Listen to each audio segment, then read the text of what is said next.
কাউকে দীর্ঘদিন ধরে ভালো লাগে, নিজের অজান্তেই মন দিয়ে ফেলেছেন, কিন্তু কোনো মতেই নিজের ভালোবাসার কথা বলতে পারছেন না? তাহলে আর নয় চিন্তা। হ্যাঁ, কথা না বলেও নিজের ভালোবাসার মানুষের কাছে ভালোবাসার কথা জানান এই সমস্ত উপায়। কিন্তু কিভাবে? দেখুন, এই ভালোবাসার শব্দটি 3টি শব্দের এক আরাধ্য বাক্য, আর সেটি সকলের কাছেই আমি তোমাকে ভালোবাসি। এই বাক্যটি শোনার জন্য এক জীবন পার করে দিই আমরা অনেকেই। আবার এমন হয় যে নিজের ভালোবাসার মানুষের কাছ থেকে এই কথাটুকু বারবার শুনতে ভালোবাসি আমরা। সম্পর্কের ভেদ শক্ত রাখে ভালোবাসার নিয়মিত বয়ান বলা হয় এমন। তবে সত্যি কথা হচ্ছে, মাঝে মাঝে কাজের মাধ্যমে অনুভূতির প্রকাশ হয়, বেশি কথায় নয়।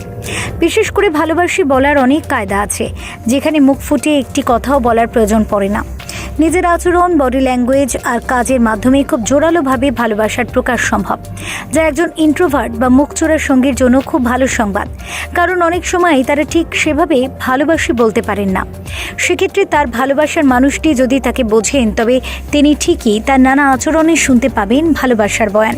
শুধু মুখে বারবার বললেই যে ভালোবাসার গভীরতা বা তীব্রতা বেশি হয় তা কিন্তু নয়।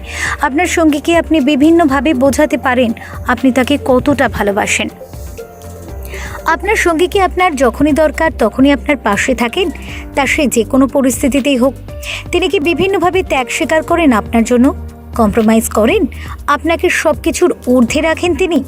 এই প্রশ্নগুলির উত্তর যদি ইতিবাচক হয়, তাহলে শুধু আই লাভ ইউ শোনার জন্য ব্যাকুল হবেন না। আপনার সঙ্গী আপনাকে খুব ভালোবাসে। তার সামনে খুব জোরালোভাবে বা জানান দিয়ে হয়তো তিনি ভালোবাসার প্রকাশ করেন না, কিন্তু ছোট ছোট বিষয়গুলি খেয়াল করলে দেখবেন আপনি ভালোবাসায় ডুবে আছেন। চোখকে বলা হয় মনের জানলা। আপনাকে যদি কেউ ভালোবাসে, তবে তার দৃষ্টিতে তার প্রকাশ থাকবেই। আপনি খেয়াল করলেই তা অনুভব করতে পারবেন। হয়তো সিনেমা দেখতে গিয়েও তিনি আপনার দিকে তাকিয়ে থাকবেন, হয়তো কফি জুড়িয়ে যাচ্ছে তবু পেয়ালা হাতে আনমনে আপনাকে দেখছেন। চোখে চোখ পড়লে সরিয়ে নিলেও ক্ষতি নেই। আপনি বুঝতে পারবেন সে দৃষ্টি সবার চেয়ে আলাদা। আপনি সামনে এলে তার চোখ উজ্জ্বল হয়ে ওঠে কিনা খেয়াল করুন। যদি কাউকে নিজের মনের অবস্থা বা কথা বোঝাতে চান, তাহলে স্পর্শের মতো শক্তিশালী মাধ্যম আর নেই। কথা বলতে শেখার আগে তো আমরা স্পর্শের ভাষা শিখি, শুধু হাত ধরে বসে থাকা বা জড়িয়ে ধরা নয়। ভালোবাসার স্পর্শের আছে আরও নানা রকম রূপ। আলতো হাতে আপনার চুল ঠিক করে দেয়া, আপনার ছোঁয়া পাওয়ার কোনো সুযোগ মিস না করা, রাস্তা পার হতে আপনার হাতটি ধরে তারপর তার ছাড়তে ভুলে যাওয়ার মতো ঘটনাগুলিকে তুচ্ছ ভাববেন না। ভরপুর ভালোবাসার প্রকাশ থাকে সেগুলিতে।